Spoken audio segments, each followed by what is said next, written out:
So oft have I invoked thee for my muse, and found such fair assistance in my verse. And as every alien pen hath got my use, and under thee their posy disperse. Thine eyes, that taught the dumb on high to sing, and heavy ignorant aloft to fly, have added feathers to the learned's wing, and given grace a double majesty. Yet be most proud of that which I compile, whose influence is thine and born of thee. In others' works thou dost but mend the style, and arts with thy sweet grace graced thee. But thou art all my art, and dost advance as high as learning my rude ignorance.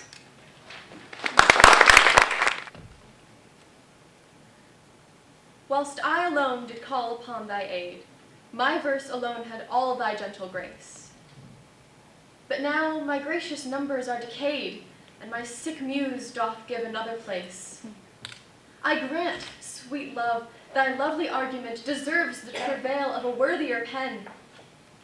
Yet what of thee thy poet doth invent? He robs thee of, and pays it thee again. He lends thee virtue, and he stole that word from thy behavior. Beauty doth he give, and found it in thy cheek. He can afford no praise to thee, but what in thee doth live. Then thank him not for that which he doth say, since what he owes thee thou thyself dost pay.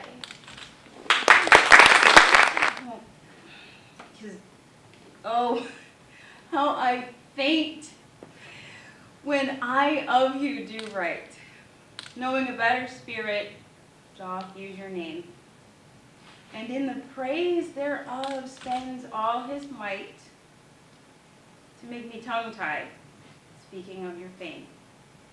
But since your worth is wide as an ocean is, the humblest as the proudest sail doth bear, my saucy bark inferior thus to his, on your broad main doth willfully appear.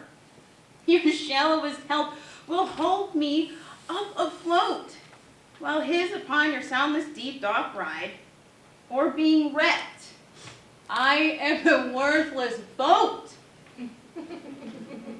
He of tall building and goodly pride. Then if he strive, and I be cast away, the worst was this: my love was my decay.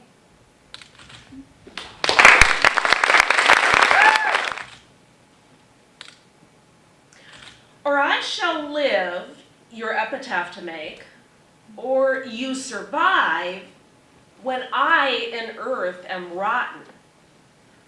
From hence your memory death cannot take, although in me each part will be forgotten.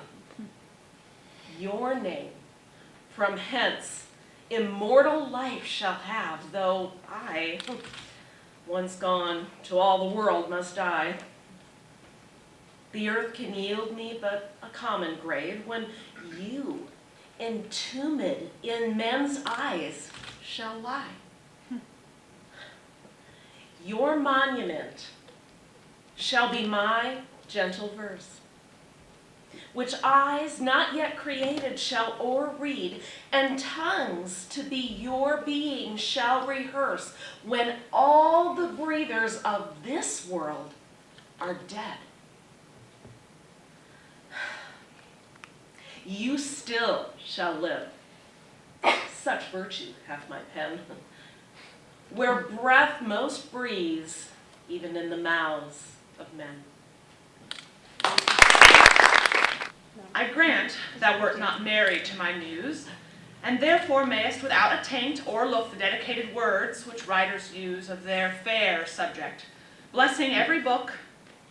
Thou art as fair in knowledge and in hue, finding thy worth a limit past my praise, and therefore art enforced to seek anew some fresher stamp of the time-bettering days, and do so, love. Yet, when they have devised what strained touches rhetoric can lend, thou truly fair wert truly sympathized in true plain words by thy true-telling friend, and their gross painting might be better used where cheeks need blood. In thee it is abused. I never saw that you did painting need, and therefore to fair no painting set. I found, or thought I found, you did exceed the barren tender of a poet's debt, and therefore have I slept in your report, that you yourself, being extinct, well might show how far a modern quail doth come too short. Speaking of worth, what worth in your doth grow? The silence for my sin you did impute, which shall be most my glory, being dumb. For I impair not beauty, being mute, when others would give life and bring a tune. There lies more life in one of your fair eyes than both your poets can in praise devise. Who is it that says most which can say more than this rich praise that you alone are you, in whose confine immured is the store, which should example where your equal grew? Lean Pernery within that pen doth dwell, that to his subject lends not some small glory. But he that writes of you, if he can tell that you are you, so dignifies his story. Let him but copy what in you is writ, not making worse what nature made to clear. And such a counterpart shall feign his wit, making his style admired everywhere.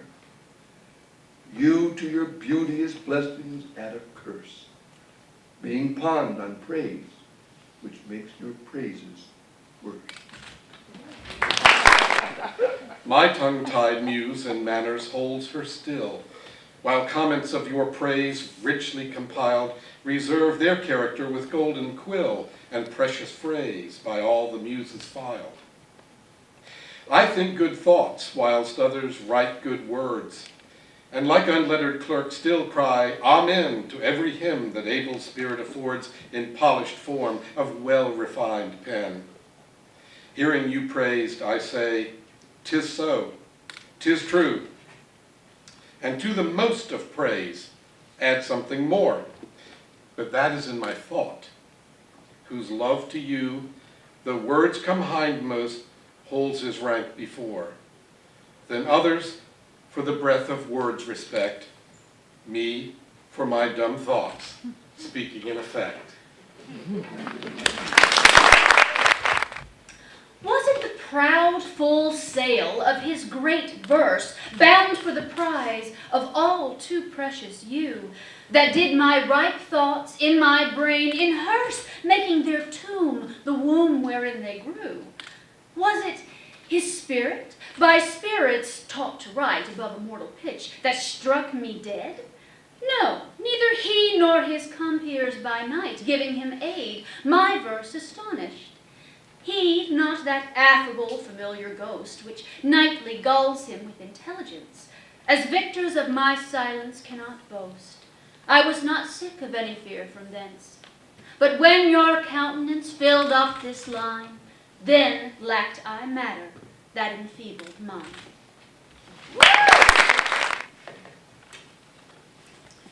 Farewell, thou art too dear for my possessing, and like enough thou know'st thy estimate.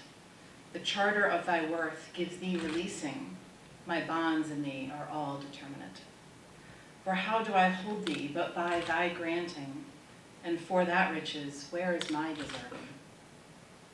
The cause of this fair gift in me is wanting, and so my patent back again is swerving. Thyself thou gavest thy own worth, then not knowing, or me to whom thou gavest it, else mistaking. So thy great gift, upon misprision growing, comes home again on better judgment making. Thus have I had thee as a dream doth flatter, in sleep a king, but waking no such matter. Well, now shalt be disposed to set me light, and place my merit in the eye of scorn. Upon thy side, against myself I'll fight, and prove thee virtuous, though thou art forsworn. With mine own weakness being best acquainted, upon thy part I can set down a story of faults concealed, wherein I am attainted, that thou, in losing me, shalt win much glory. And I by this will be a gainer too, for bending all my loving thoughts on thee, the injuries that to myself I do, doing thee vantage, double vantage me. Such is my love. To thee I so belong, that for thy right myself will bear all wrong. Say that thou didst forsake me for some fault, and I will comment upon that offense. Speak of my lameness, and I straight will halt. Against thy reasons making no defense, thou canst not, love, disgrace me half so ill, to set a form upon desired change, as I'll myself disgrace, knowing thy will. I will acquaintance strangle and look strange, be absent from thy walks, and in my tongue thy sweet beloved name no more shall dwell, lest I, too much profane, should do it wrong, and haply of our old acquaintance tell. For thee against myself I'll vow debate, for I must ne'er love him whom thou dost hate. Then hate me when thou wilt, if ever now. Now, while the world is bent my deeds to cross, join with the spite of fortune, make me bow. And do not drop in for an after loss. Ah, do not. When my heart hath scoped this sorrow, come in the rearward of a conquered woe. Give not a windy night a rainy morrow, to linger out a purposed overthrow. If thou wilt leave me, do not leave me last, when other petty griefs have done their spite. But in the onset come, so shall I taste, at first, the very worst of fortune's might, and other strains of woe, which now seem woe, compared with loss of thee, will not seem so. Some glory in their birth, some in their skill, some in their wealth, some in their body's force, some in their garments, though newfangled ill, some in their hawks and hounds, and some in their horse. And every humor hath his adjunct pleasure, wherein it finds a joy above the rest. But these particulars are not my measure. All these I better in one general best. Thy love is better than high birth to me, richer than wealth, prouder than garments cost, of more delight than hawks or horses be. And having thee, of all men's pride I boast, wretched in this alone, that thou mayest take all this away, and me most wretched make.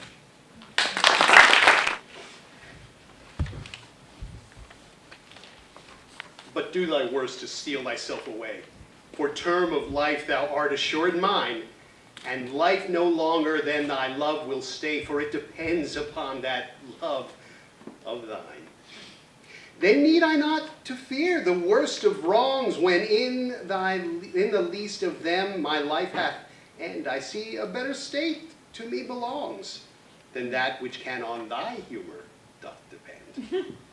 Thou canst not vex me with inconstant mind, since that my life on thy revolt doth lie. Oh, what a happy title do I find. Happy to have thy love, happy to die.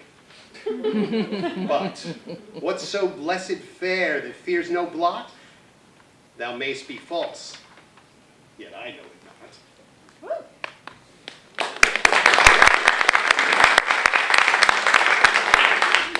So shall I live, supposing thou art true? Like a deceived husband, so love's face may still seem love to me, though altered new. Thy looks with me, thy heart in other place, for there can live no hatred in thine eye. Therefore in that I cannot know thy change, In many looks the false heart's history is written moods and frowns and wrinkles strange. But heaven in thy creation did decree that in thy face sweet love should ever dwell, whate'er thy thoughts or thy heart's workings be. Thy looks should nothing thence but sweetness tell. How like Eve's apple doth thy beauty grow, if thy sweet virtue answer not thy show.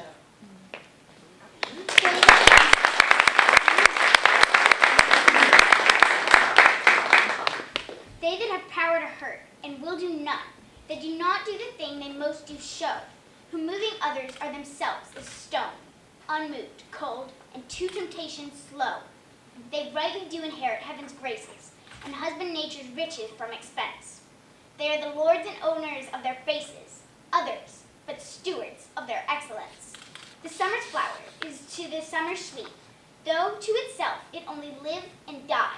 But if that flower with base infection meets, the basest weed outbraves his dignity. For sweetest things turn sour by their deeds. Lilies that fester smell far worse than weeds.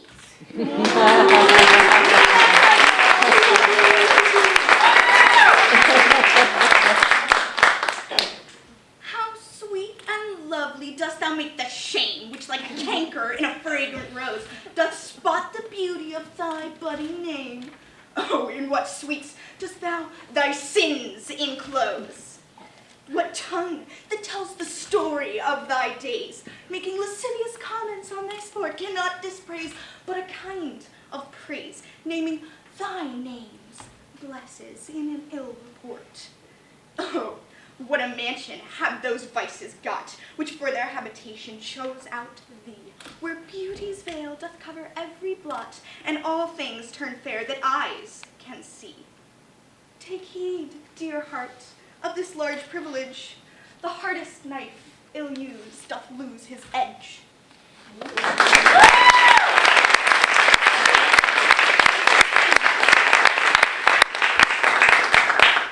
Some say thy fault is youth, some wantonness. Some say thy grace is youth and gentle sport. Both grace and faults are loved of more and less. Thou makest faults graces that to thee resort. As on the finger of a throned queen, the basest jewel will be well esteemed. So are those errors that in thee are seen, to truths translated, and for true things deemed. How many lambs might the stern wolf betray, if like a lamb he could his looks translate? How many gazers mightst thou lead away, if thou wouldst use the strength of all thy state?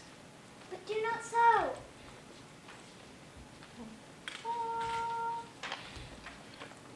I love thee in such sort.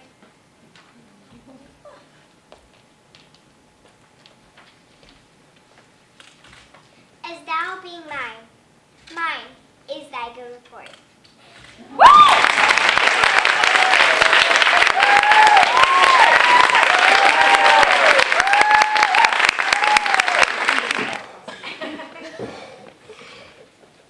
How like a winter hath my absence been from thee, the pleasure of the fleeting year. What freezings have I felt, what dark days seen, what old December's bareness everywhere, and yet this time removed was summer's time, the teeming autumn big, with rich increase, bearing the wanton burden of the prime, like widowed wombs after their lord's decease. Yet this abundant issue seemed to me but hope of orphans and unfathered fruit, for summer and its pleasures wait on thee, and thou away, the very birds are mute. And if you sing, 'tis with so dull a cheer that leaves look pale, dread winters.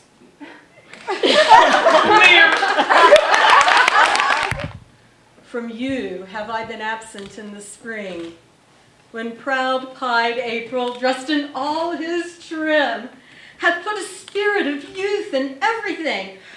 That heavy Saturn laughed and leapt with him.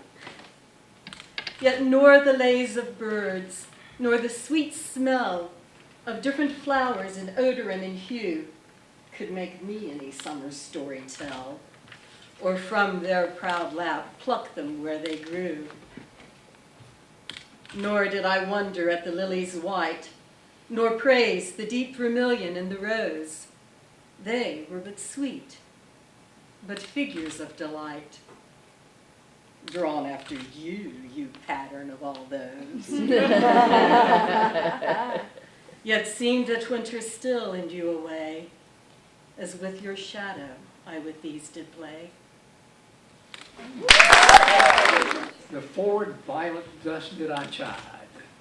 Sweet thief, whence did thou steal thy sweet that smells, if not from my love's breath? The purple pride which on thy soft cheek for complexion dwells.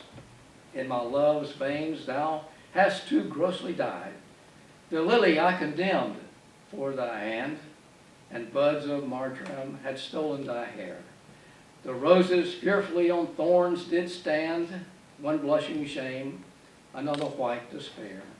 A third, nor red nor white, had stolen of both, and to his robbery had annexed thy breath.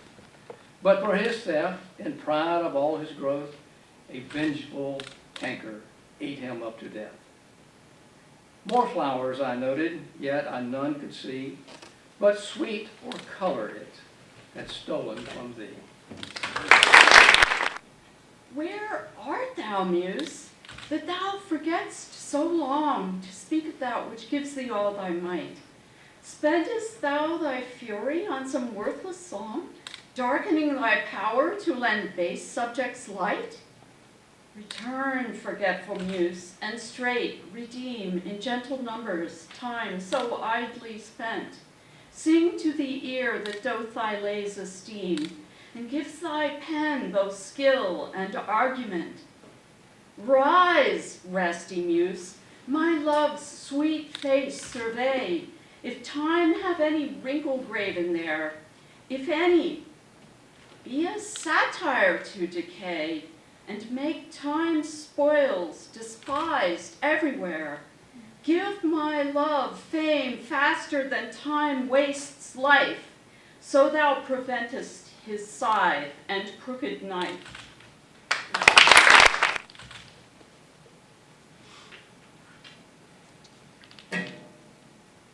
O truant Muse, what shall be thy amends for thy neglect of truth and beauty dyed?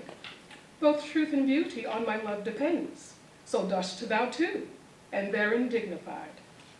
Make answer, Muse, wilt thou not happily say, truth needs no color, with its color fixed.